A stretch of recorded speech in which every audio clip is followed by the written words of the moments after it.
Captain Amy Morrison stood in the command center of the human outpost on Kepler 442b and watched the screens with growing concern because something was moving fast through their defensive perimeter and it was not supposed to be there. The alarms started blaring across the facility, and everyone rushed to their stations while Amy tried to understand what she was seeing on the radar display because the object was too small to be a warship but too fast to be a cargo vessel. Claire Hoffman ran into the command center and asked what was happening, but Amy could only shake her head because she did not know yet, and that worried her more than anything else since they were supposed to be the first warning system for Earth if anything dangerous came from this sector of space. The object suddenly changed direction and headed straight for the landing pad outside the main building, and Amy knew she had to get there fast because whatever it was had just crashed, and she needed to know if it was friendly or hostile.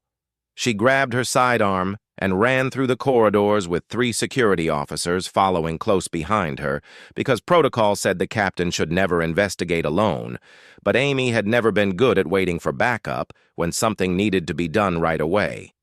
The cold air hit her face as she burst through the outer doors and onto the landing pad where she could see smoke rising from a damaged vessel that looked like nothing she had ever seen before because its design was all curves and strange symbols that glowed with a soft blue light. Something moved near the wreckage, and Amy raised her weapon while shouting for whoever it was to show themselves and identify their intentions. But instead of answering, a figure suddenly rushed out from behind the smoking debris. Amy barely had time to register what she was seeing before the figure collided with her at full speed and sent both of them tumbling across the hard surface of the landing pad. For a moment, Amy just lay there trying to catch her breath and figure out what had just happened because she had been knocked down by someone or something that moved faster than any human could, and when she looked up, she saw the most unusual face staring down at her with concern. The woman had pointed ears like the elves from old Earth stories, and her skin was covered in silver markings that seemed to glow faintly in the dim light. And her eyes were a strange violet color that Amy had never seen before. The woman offered her hand to help Amy up and spoke in perfect English, which was somehow even more surprising than her appearance, because she said she was very sorry for the accident and had not meant to knock Amy down. Amy took the offered hand because her training told her to assess threats, and this strange woman did not seem hostile, even though she had just escaped from a crashed ship and now stood on a human military base without permission. Before Amy could ask any questions, the woman suddenly collapsed, and Amy caught her before she hit the ground, and that was when she saw the blood, because the woman was badly injured with deep wounds across her side and back. The security officers finally caught up and surrounded them with weapons raised. But Amy ordered them to lower their guns because this woman needed medical help, not bullets, and Claire was already running toward them with a medical kit. Then Amy heard something that made her blood run cold because it was a sound like nothing she had ever heard before, and it came from inside the crashed vessel where something very large was moving. The creature that emerged from the smoke was impossible because it had scales that shimmered green and gold in the light, and wings that spread wide enough to block out the sky, and a long tail that moved like a snake. Amy knew she should be terrified, but somehow she was not. Because the creature moved slowly and carefully as it approached the fallen woman and positioned itself protectively over her without making any aggressive moves toward the humans.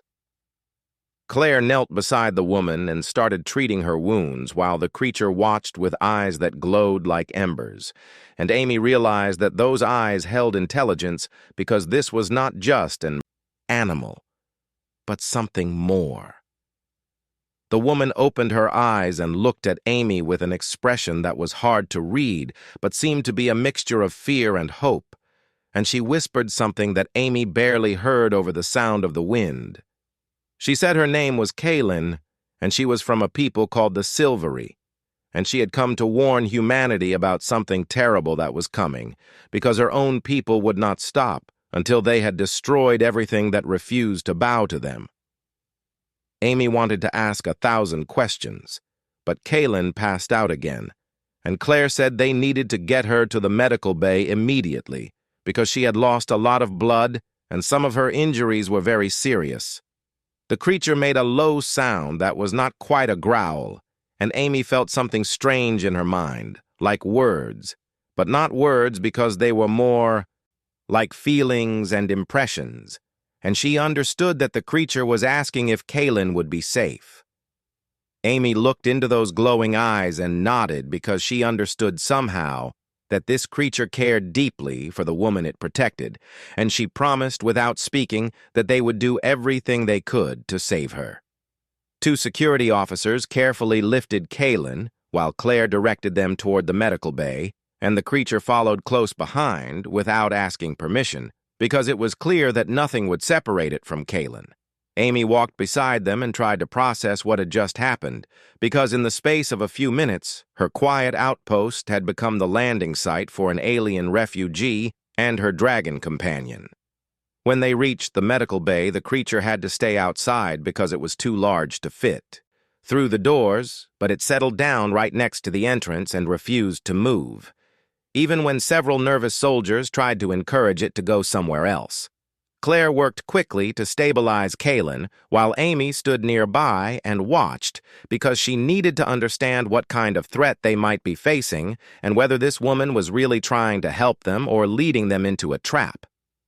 After an hour, Claire came out and told Amy that Kaylin would survive, but her injuries suggested she had been in a serious fight, and some of the wounds looked like they had been made by energy weapons that were far more advanced than anything humans. Had Amy returned to the command center and pulled up the sensor data from when Kaylin's ship had first appeared, because she needed to know if anyone had followed her, and what she saw made her stomach drop. There were 3 massive signatures appearing at the edge of their detection range, and they were moving toward the outpost at high speed, and Amy knew without being told that these were the enemies Kaylin had warned them about. She activated the emergency protocols and sent out a distress signal to Earth Command, because whatever was coming was far larger than anything their small outpost could handle alone. Megan Torres burst into the command center and asked what was happening, and Amy showed her the sensor readings while explaining about the crashed ship, and the mysterious woman and her dragon companion Megan studied the data carefully and then looked at Amy with an expression that was equal parts fear and excitement, because she said those ships were bigger than anything in human military records, and if they were hostile, then humanity might be facing its first real interstellar war. Amy thought about Kaylin lying unconscious in the medical bay, and the dragon waiting patiently outside, and she wondered what kind of people would chase a wounded woman across the stars, and she decided that anyone who would do that was not someone she wanted to meet as an enemy. The sensors showed the unknown ships would arrive in approximately 6 days, and Amy knew that was not enough time to evacuate the outpost or prepare adequate defenses, but it might be enough time to learn what Kaylin knew and why she had come to warn them. She ordered increased patrols and had all defensive systems brought online, while Megan started analyzing the crashed ship to see what they could learn about the technology and capabilities of whoever had built it. As night fell over the outpost, Amy stood outside and looked up at the stars and wondered which one of them held the home of these Silvari people and whether humanity was ready for what was coming. Kaylin woke up 3 days after the crash, and the first thing she did was ask for Vayrith, because that was the name of her dragon companion, and she seemed panicked until Claire assured her that the creature was waiting right outside the medical bay door. Amy came to speak with Kaylin as soon as she was strong enough to talk, and what she learned made her realize that humanity was facing something far worse than she had imagined. The Silvari Dominion had been conquering the galaxy for thousands of years, and no species had ever been able to stop them because they combined ancient magic with technology that was centuries ahead of anything humans had, and they did not accept surrender or negotiation from any race they encountered. Kalen explained that the Dominion believed they were the perfect species, and all others were lesser beings that needed to be either controlled or eliminated, and they had destroyed hundreds of civilizations over the millennia and turned the survivors into slaves or kept them in special areas, like animals in a zoo. Amy felt her anger rising as Kalen described how the Dominion operated because they would arrive at a planet and demand immediate submission, and if the inhabitants refused, then the Dominion would simply wipe them out and take whatever resources they wanted. Kalen had been a soldier for the Dominion for over 200 years, and Amy had trouble processing that because Kalen looked like she was in her 20s, but she explained that her people lived for thousands of years and aged very slowly. She had believed in the Dominion's mission until 6 months ago when she witnessed them destroy an entire planet called Draxus because the people there had refused to give up their freedom, and the Dominion had killed billions of beings in a single day. That was when Kalen realized that what her people were doing was not bringing order to the galaxy, but was actually evil, and she could not be part of it anymore. So she freed Vaerith from his neural collar and fled. The dragons had not always been slaves to the Sylvari, but had once been their equals until the Dominion conquered their homeworld 3,000 years ago, and enslaved every dragon they could find, and now the dragons were forced to serve as weapons and companions to Sylvari warriors. Vaerith was different, because Kalen had used an illegal blood ritual to bond with him and restore his full consciousness and free will. And once he was free, he chose to stay with her because they had become true partners instead of master and slave. Megan came to the medical bay with news that made everyone go silent, because she had tried to send a diplomatic message to the approaching Sylvari fleet, and they had responded with a demand that humans hand over Kalen and Vaerith immediately. The message also said that the human colony would be processed for immediate assimilation, and that resistance would result in humanity being moved up on the Dominion's extinction schedule. Amy asked Kalen what that meant, and Kalen explained that the Dominion kept lists of every species in the galaxy and ranked them by how useful they were and how much trouble they might cause, and species that were too much trouble were simply eliminated. Lisa Chen joined them, and she was pale because she had been studying the response from the Sylvari fleet, and she said that according to their message, humanity was already on the list for eventual extinction because humans were too aggressive and too innovative, and the Dominion did not want competition.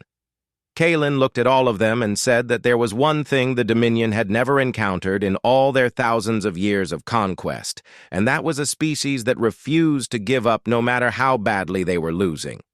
She said that every other race in the galaxy had eventually surrendered when they realized how powerful the Dominion was, but humans seemed different because even knowing what was coming, they were already preparing to fight instead of trying to negotiate.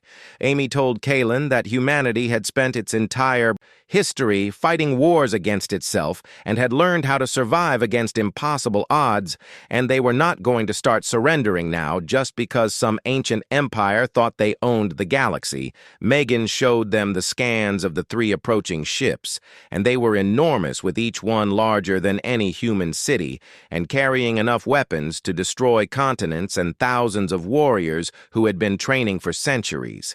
Kalen said that fighting was impossible because the Dominion had never lost a battle in recorded history, and they had weapons that could burn through any shield, and warriors who could move faster than humans could see.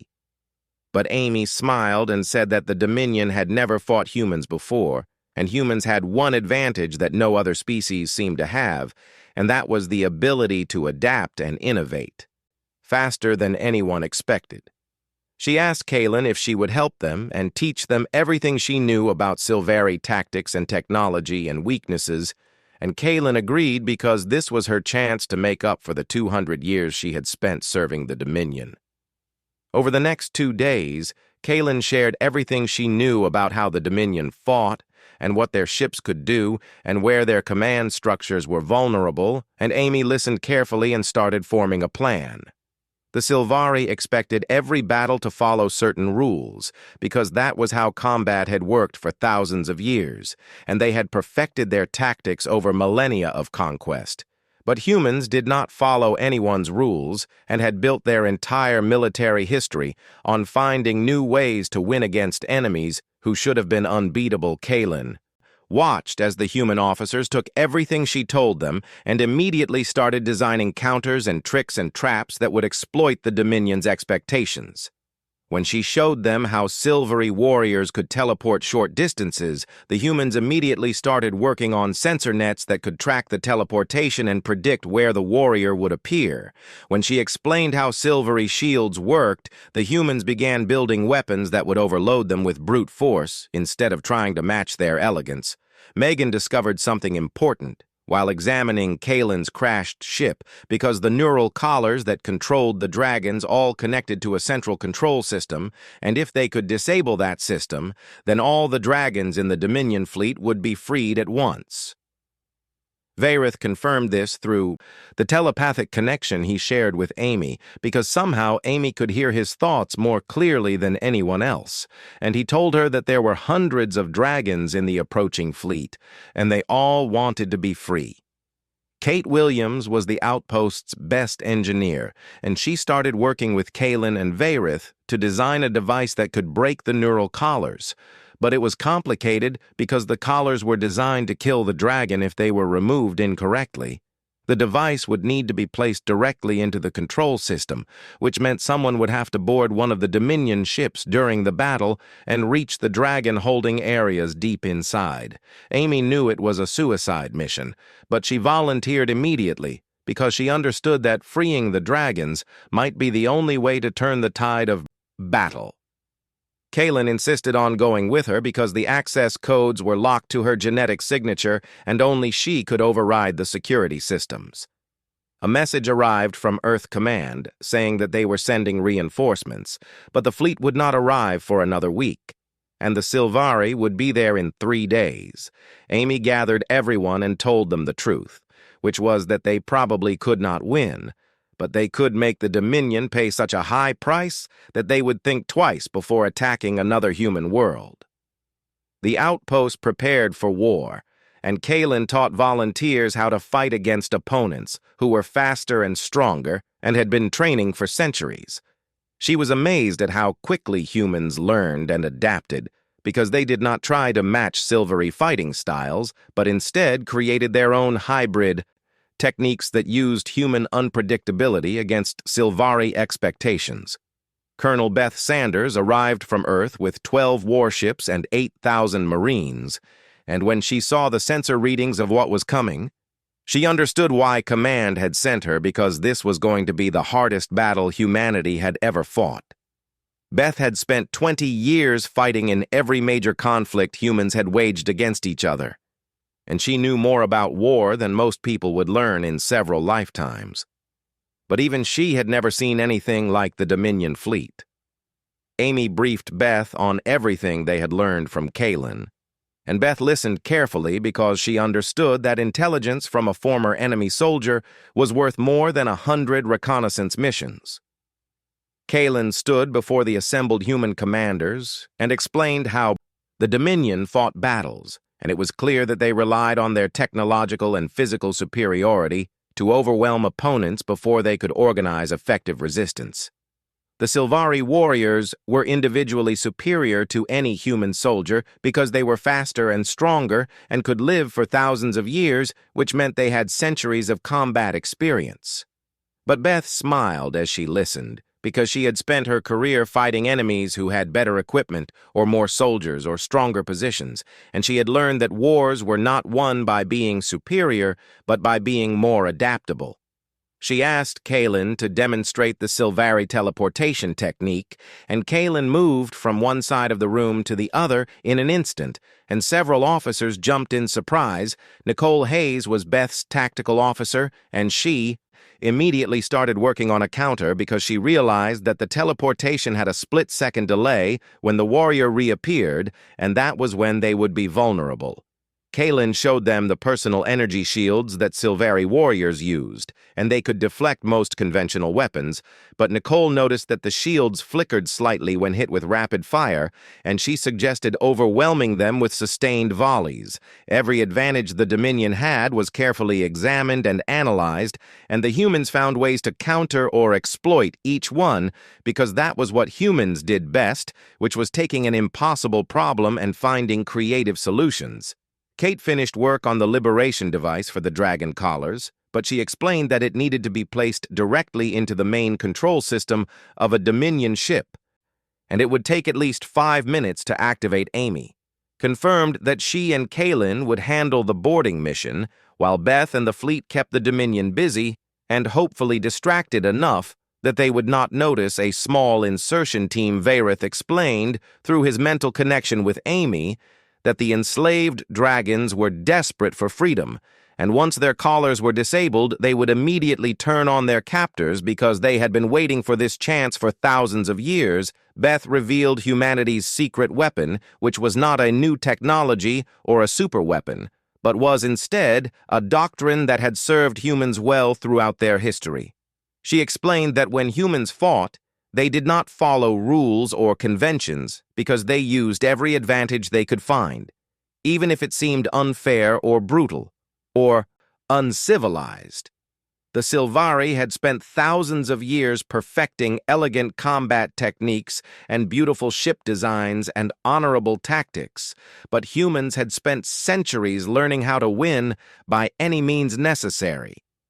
Beth showed the commanders her battle plan, and several of them looked shocked because it involved using their civilian ships as automated weapons platforms loaded with nuclear missiles. Kalen was horrified because she said that using civilian vessels as weapons was against every rule of warfare, and Beth responded that humans had learned long ago that in a fight for survival, there were no rules. The human doctrine was simple, which was to hit the enemy with everything available and keep hitting them until they either retreated or were destroyed, and never give them time to use their superior training and technology. Effectively, every civilian ship in the system was evacuated and stripped of non-essential equipment and then loaded with missiles and bombs and nuclear warheads and programmed to fly on autopilot into the Dominion fleet. The Sylvari used elegant energy weapons that were clean and efficient, but humans responded with nuclear fury, because that was what they had, and it would work. Beth organized the Marines into mixed units that combined conventional human soldiers with volunteers that Kalen had trained in hybrid combat techniques. The hybrid technique was interesting because it did not try to copy Sylvari methods, but instead used human unpredictability, enhanced by Sylvari equipment that Kalen had modified from salvaged parts of her ship. Megan worked with the intelligence team to identify weak points in the Dominion ship designs, because even the most perfect vessel had vulnerabilities, and humans were experts at finding and exploiting them. They discovered that the Dominion ships relied heavily on their shield generators, and if those could be disabled, then the ships would be vulnerable to conventional weapons. Nicole designed a multi-stage attack plan that would start with electromagnetic pulse weapons to disrupt the shields, followed immediately by overwhelming kinetic and nuclear strikes before the shields could recover. Kalen watched the humans prepare for battle, and she realized that she had never seen anything like this because every other species she had encountered either tried to match the Dominion's tactics or simply gave up when they saw how powerful the enemy was. But humans were doing neither because they were creating entirely new ways to fight that the Dominion would not expect and could not counter using their standard doctrine. Lisa attempted one final diplomatic contact with the Dominion fleet and asked if they would be willing to negotiate, but the response was immediate and harsh. The Dominion commander said that humanity had already been judged and found unworthy, and that the only choice was between quick assimilation or slow extinction, and there would be no third option. Beth read the message and then deleted it, because she said that anyone who gave ultimatums like that had never been punched in the face hard enough, and it was time to educate the Dominion about human stubbornness. The final day before battle arrived, and Amy spent it with Kaelin and Vareth going over the boarding plan because they would only get one chance, and if they failed, then the dragons would remain enslaved, and the battle would be much harder. Kaelin admitted that she was afraid because she had never disobeyed orders before fleeing the Dominion, and now she was about to fight against her own people, and it felt wrong. Even though she knew it was right, Amy told her that doing the right thing often felt wrong at first, because it meant going against everything you had been taught, but that was what made it brave. Vareth added his own thoughts through the mental link, and Amy translated for Kaelin because the dragon said that real courage was not about being unafraid, but about being terrified and doing what needed to be done anyway. The Dominion fleet emerged from faster-than-light travel exactly when predicted, and they took up a formation that Kaelin said was their standard intimidation pattern because it showed off their power and made most enemies surrender immediately. Beth ordered all ships to battle stations and activated the automated civilian ships which began moving toward the enemy fleet in a disorganized swarm that looked chaotic, but was actually carefully calculated. The Dominion fleet broadcast their formal demand for surrender, and Beth responded with 2 words that would become legendary in human military history. She said, "Come and take it." The battle was about to begin, and Amy stood with Kaelin and Vareth in the small stealth ship that would carry them through the chaos, and she felt both fear and excitement because humanity was about to show the galaxy that some species could not be conquered. Beth gave the order to fire, and the entire human fleet opened up simultaneously with every weapon they had, while the automated civilian ships accelerated toward the enemy. On collision courses, the Dominion had fought 1,000 battles, but they had never fought humans, and they were about to learn why that was a mistake. The space between the 2 fleets exploded with weapons fire, and the Dominion ships moved with elegant precision while activating their shields, which shimmered like rainbows in the darkness. Beth watched from her command ship and waited for exactly 3 seconds before giving the second order, which was to activate the electromagnetic pulse weapons. The pulse hit the Dominion shields and caused them to flicker just as Nicole had predicted, and in that moment of vulnerability, the automated civilian ships struck with their nuclear payloads. The explosions were massive and primitive and completely unexpected because the Dominion had never faced an enemy that would sacrifice dozens of ships just to deliver weapons that any civilized species had abandoned centuries ago. 3 Dominion escort vessels were destroyed in the first exchange, and the remaining ships broke formation, which was the first sign that humans had managed to surprise them. Amy piloted the stealth ship through the chaos with Kaelin sitting beside her and Vareth flying alongside, invisible to enemy sensors because of the modifications Kaelin had made to his natural abilities. The lead Dominion world ship was enormous and covered in weapons and shields, and it looked completely impenetrable. But Amy had studied the sensor data and knew there was a small maintenance port near the rear that was designed for repair drones. She flew straight toward it while explosions lit up space all around them, and Kaelin gripped her seat because she had never seen anyone fly this recklessly. The maintenance port was protected by automated defenses, but Kaelin had the override codes, and she transmitted them just as Amy brought the ship into a dangerous spin that barely avoided a plasma burst from a nearby turret. They docked successfully, and Amy grabbed her rifle while Kaelin activated her energy blades, and they moved into the Dominion ship through corridors that were beautiful and cold and designed for beings who valued perfection over practicality. Vareth landed on the outer hull and began making his way to another entrance, because the plan required him to approach the dragon pens from a different direction in case they encountered problems. Almost immediately, they ran into a patrol of 3 Silvari warriors who looked shocked to see Kaelin because they recognized her as a traitor. The fight was fast and brutal, because the Silvari warriors moved with speed that human eyes could barely follow. But Amy had trained with Kaelin for 3 days, and she knew to watch for the telltale shimmer before teleportation. She fired where the warrior was about to appear, instead of where they were, and her plasma rounds hit one of them mid-teleport, which was something the Dominion warriors had never experienced. Kaylin fought the other two with a combination of her traditional training and the human tactics Amy had shown her, which meant she did not fight with honor, but with efficiency. When one warrior tried to teleport behind her, she dropped to the ground and rolled, while Amy shot at the predicted location, and together they took down both enemies. They kept moving through the ship and encountered more resistance as alarms started blaring. Because someone had noticed the intrusion, Amy used grenades and suppression fire to keep the Dominion soldiers off balance, while Kaylin provided precision strikes whenever an enemy got too close. The fighting was nothing like what Kaylin had been taught because humans did not duel or follow combat protocols, but instead used overlapping fields of fire and ambushes and tactics that seemed almost cowardly, but were devastatingly effective.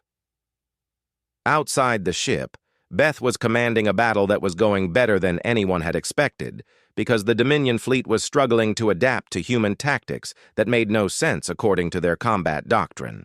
The humans did not hold formation or follow predictable patterns, but instead scattered and regrouped and struck from unexpected angles like a swarm of insects.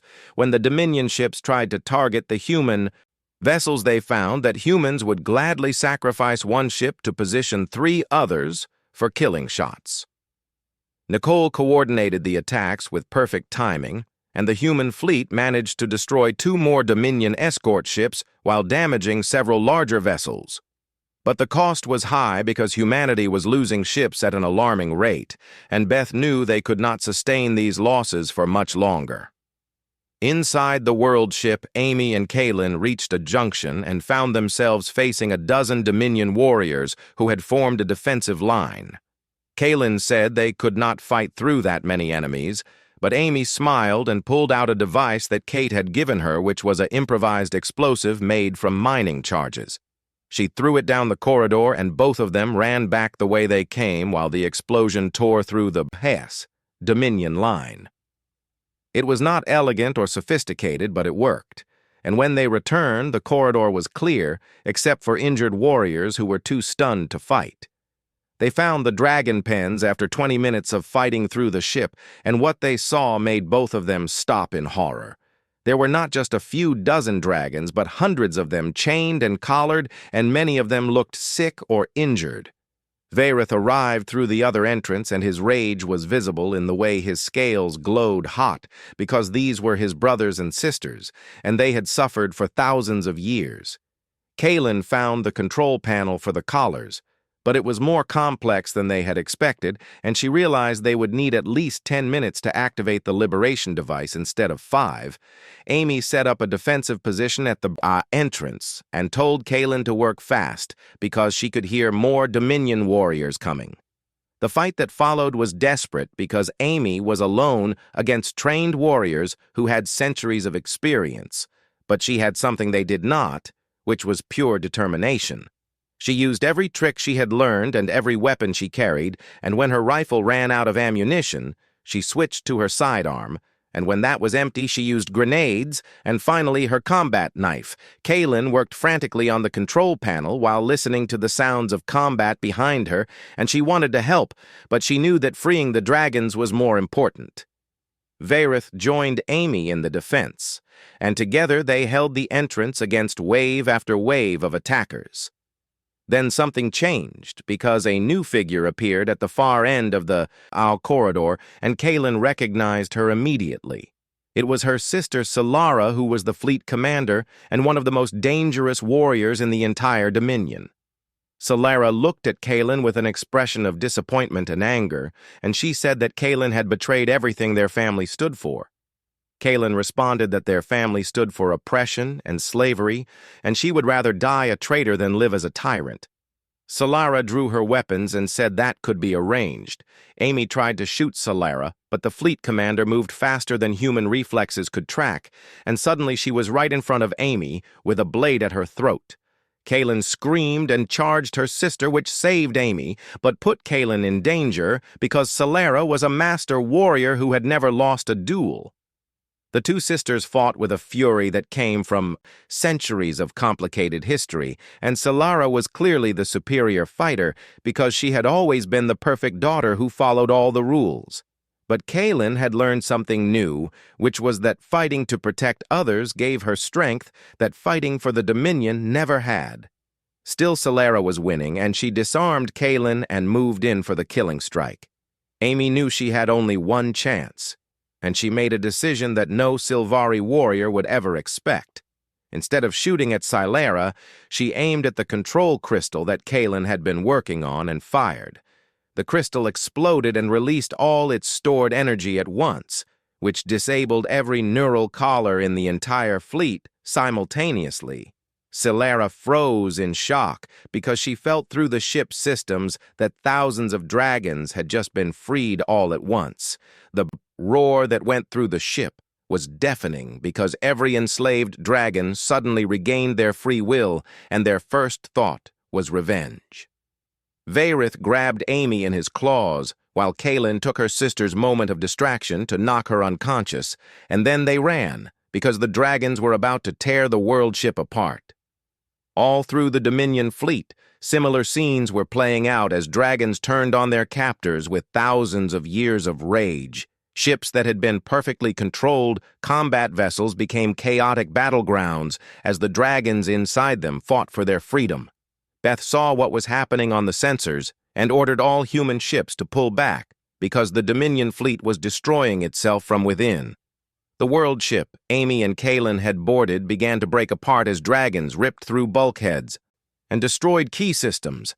Varith flew through the chaos with Amy in one claw and Kaelin in the other, while explosions blossomed all around them. They escaped just as the world ship suffered a catastrophic reactor failure, and the explosion was so massive that it damaged two other Dominion vessels nearby. The battle turned into a rout as the remaining Dominion ships tried to escape while fighting internal rebellions and external attacks simultaneously. Varith carried Amy and Kaelin back to the human fleet, while behind them the Dominion world ship broke into pieces and scattered across space like a dying star. Amy watched the destruction and felt a mixture of triumph and horror because they had won, but the cost was visible in every direction.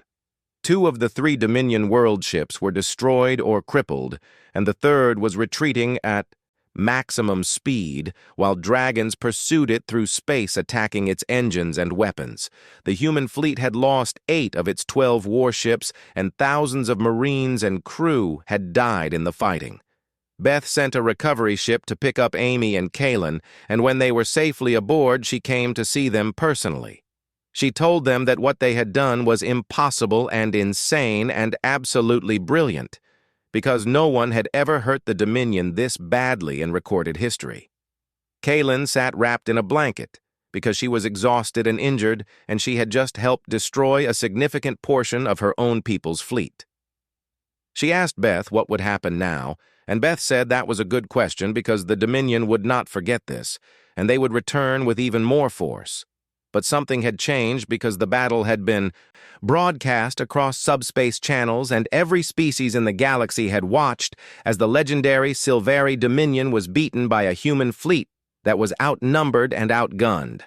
Amy looked out the window and saw dragons flying in formation with human ships, and she realized that they had gained something more valuable than a military victory. They had proven that the Dominion could be resisted and defeated. Over the next few days, Varith used his telepathic network to communicate with the freed dragons, and they all had to make a choice about what to do next.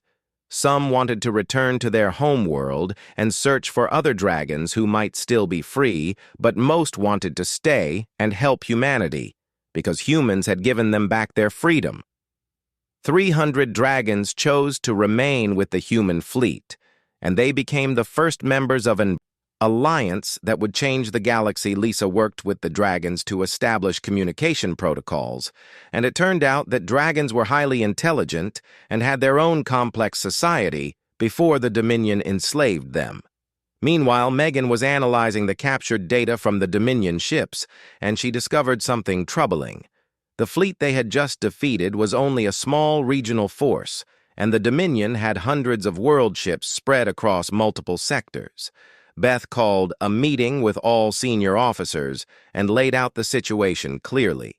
Humanity had won one battle, but the war was just beginning, and the Dominion would not stop until they had either conquered Earth or been destroyed completely.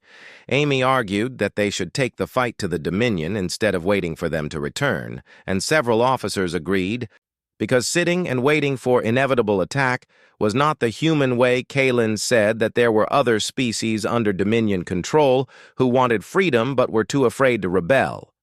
And if humans could show them that resistance was possible, then maybe they would join the fight. Beth made a decision that would shape the future of the galaxy. She said that humanity would form a coalition of free species, and they would offer membership to any civilization that wanted to stand against the Dominion. Lisa was made the official ambassador for this new coalition, and her first task was to send messages to every species they knew about. The response was overwhelming because dozens of civilizations had been waiting for someone to stand up to the Dominion, and many of them immediately pledged support. Not all the support was military, because some species offered technology or intelligence or resources. But every contribution helped. Kate worked with engineers from several allied species to reverse engineer Dominion technology, and within weeks, human ships were being upgraded with hybrid systems that combined human innovation with alien science. Nicole began training programs that taught human soldiers how to fight alongside dragons and alien allies, and the new tactics they developed were unlike anything the galaxy had ever seen. Amy was promoted to commander and given charge of special operations, which meant she would lead missions deep into Dominion territory to free more slaves and disrupt enemy operations. Kaylin had to make a difficult choice because she was technically still a citizen of the Dominion, and returning to their space meant she would be hunted as a traitor and deserter. But she chose to stay with Amy and the humans because she said that for the first time in her long life, she felt like she was fighting for something that mattered. Varith and the other dragons began training human pilots to work with them in combat, and the partnership between species and dragon became the symbol of the new coalition. 6 months after the battle, Earth's Unified Council officially recognized the coalition of free species and committed significant resources to the cause. Heather Grant was chosen to lead the diplomatic efforts, and she traveled to dozens of worlds building alliances and gathering support. The Dominion's response was predictable because they sent fleets to attack coalition worlds and tried to crush the rebellion before it could spread. But something had changed in the galaxy because species that had lived in fear for thousands of years were now fighting back. Every battle the coalition won inspired more rebellions, and the Dominion found itself fighting on multiple fronts simultaneously. The war was far from over, and many more humans and aliens would die before freedom was secured, but the outcome was no longer certain.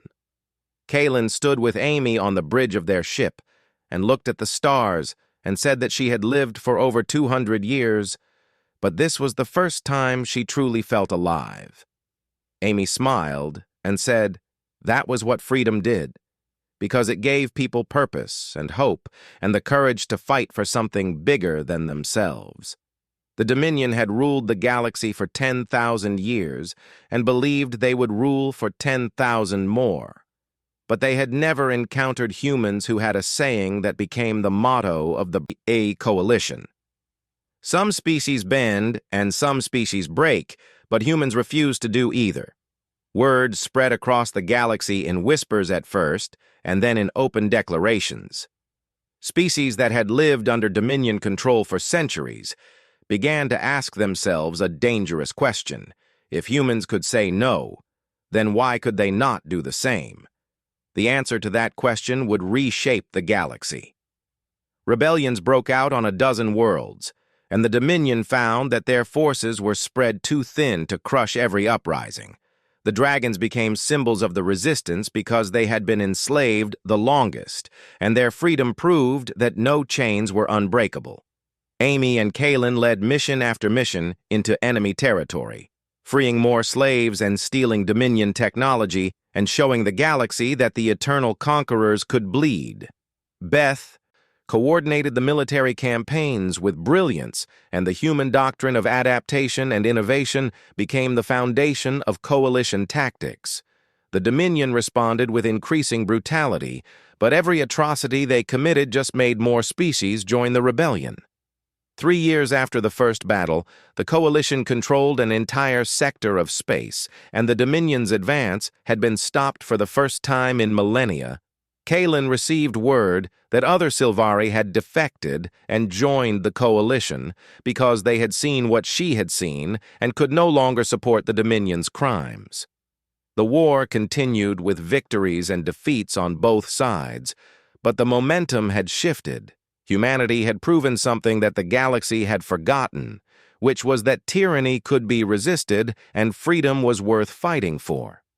Amy stood on the observation deck of the Coalition flagship and watched as ships from 20 different species flew in formation. She thought about the day Kaelin had crashed on their landing pad and accidentally knocked her down and apologized. That collision had started something that would change the galaxy forever. The Dominion still existed and still fought, but they no longer seemed invincible.